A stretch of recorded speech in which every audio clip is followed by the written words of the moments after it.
Good morning. We are extremely pleased that you are here. We are extremely pleased that we are here.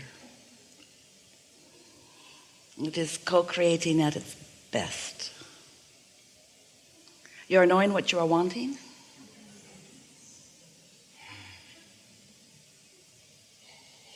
Have you figured out how to let that in? Have you figured out how to not be a vibrational mismatch to your own desire? It takes some practice, doesn't it? But that really is what deliberate creating is all about, and it really is what living happily ever after is all about. It's about life causing you to identify new desires. You can't even slow that down. New desires are at an all-time height in all of civilization, in all of humanity, in all that we know as all that is. You are out here on this leading edge in this magnificent time and space, and you are individually and perfectly being inspired to new desire with all things that you observe and with all things that you experience and with all things that you participate in. It causes a focus within you that you can't stop. You can't even really slow it down that much.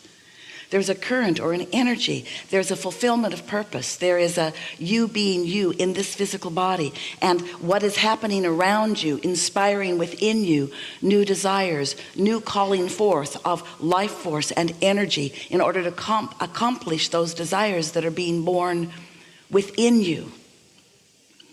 And so never before have we witnessed an explosion of personal desire as is happening in this new time. It truly is a new beginning, a time when your exposure to life is causing an eruption within you of what you think about things. And that's what each of you knew when you decided to come into this physical body. You knew you would be inspired, and you also knew that once the inspiration of the new idea was born, once there was a vibration that became more noticeable to the point that you were thinking about it, and once it was more noticeable to the point that you were speaking about what you were thinking about, you knew from your non-physical vantage point coming into this physical body that there would be manifestations that would be the result of all of the thoughts that you were thinking. And you knew you were coming into variety, into contrast, into differences. And you knew the benefit of that for yourself. So here you are with all kinds of things being inspired within you.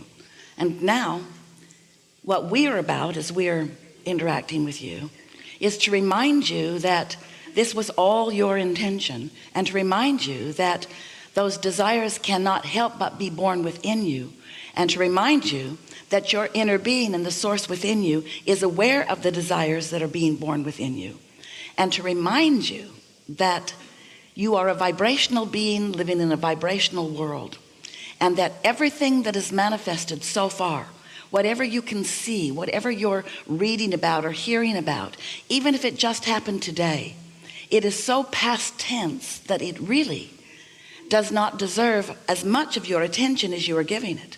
Because by the time something manifests, there's been a long stream of energy that has been flowing toward it.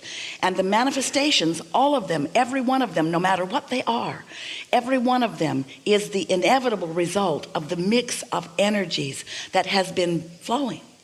We want to help you sort out a little bit today how thoughts are turning to things, how the vibrational nature of your being can be deliberately directed, and most of all,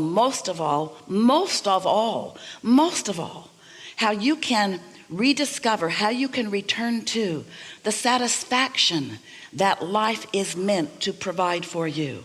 Satisfaction is the best word that Esther can find when we offer a vibration that means this: the balance between who you really are, who you were before you came into this physical body, and who that non-physical part of you has become since you've been in this physical body. That vortex part of you, that inner being part of you, that expanded, evolved whole of you.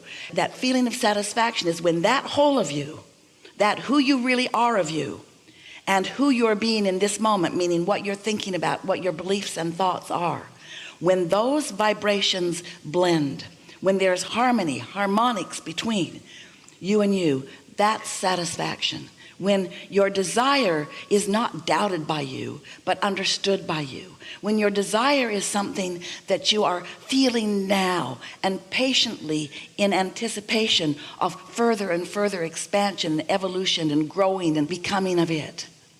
But if you have a desire and you are looking at the evidence of the absence of your desire, then you are not feeling satisfaction. You are feeling something far less than satisfaction. And that emotional guidance is letting you know about the one and only thing that really matters to you. And that is the blending of you and you, the blending of you and you.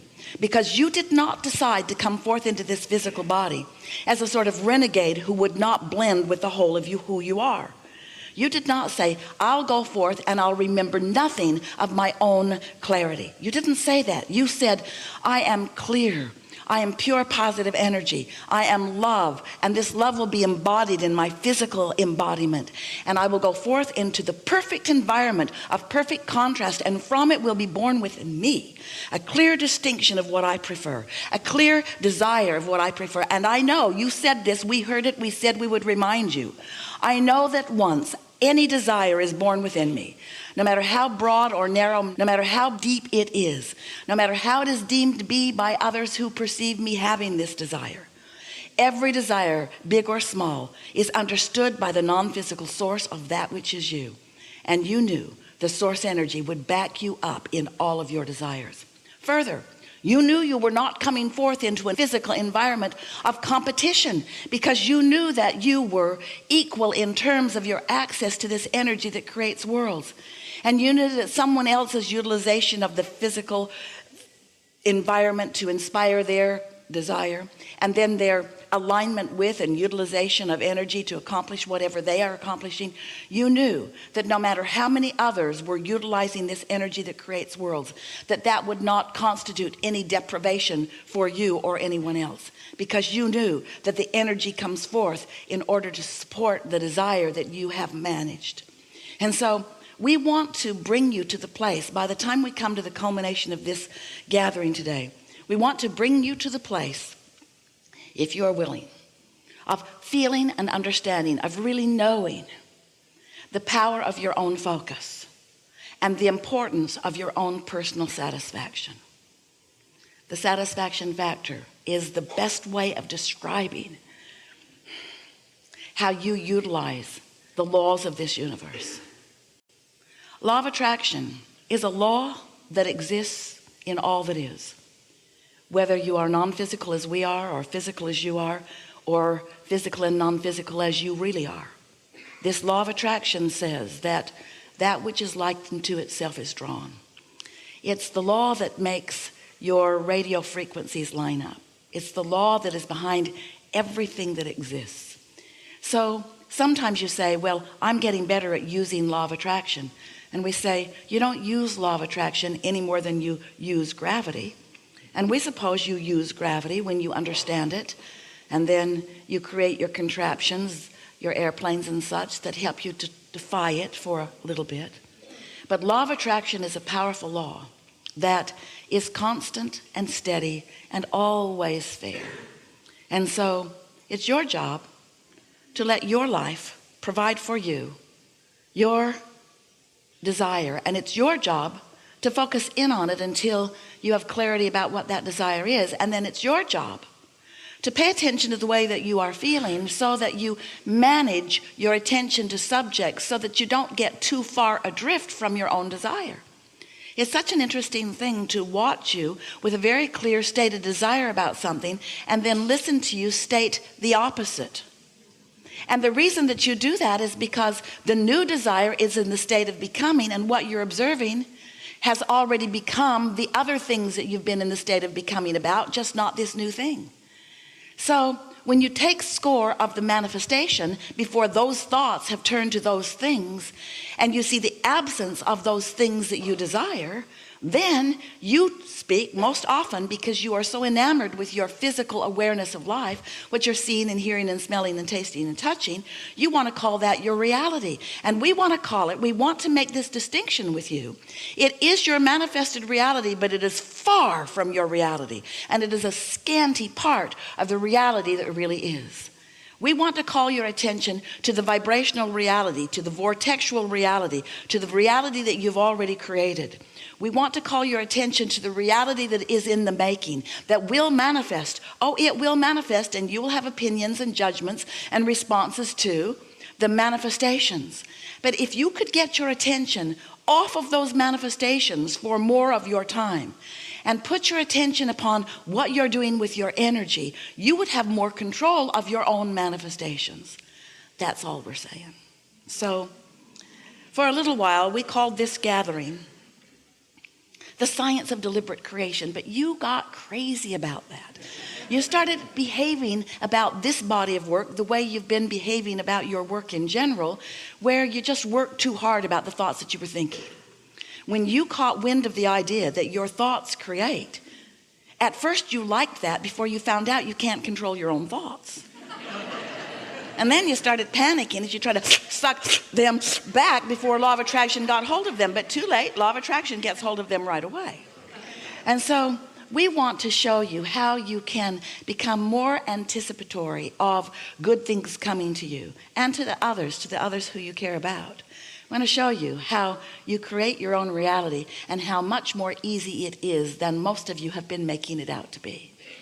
So then, as we saw you panicking about the science of deliberate creation, we thought it was a perfect name. Oh, such a good name. But we can't give it to you anymore because you overreacted to it. Science, because it is always unfolding. It is ever unfolding. Science, because it is ongoing. It is always new discovery, new discovery, new discovery. Deliberate, because you're thinking on purpose. Creation, because you can't stop that. Perfect name. But now we are calling this body of work the art of allowing. And it is an art because you learn it. It's the art of allowing. Today we would like to begin to call it the art of satisfaction. The art of me blending my desires and my beliefs. The art of me blending who I really am with who I'm being right now. The art of satisfaction. The art of paying attention to the guidance within me, rather than trying to get someone else to sort out something and then give you the result of it. How's that working out for you?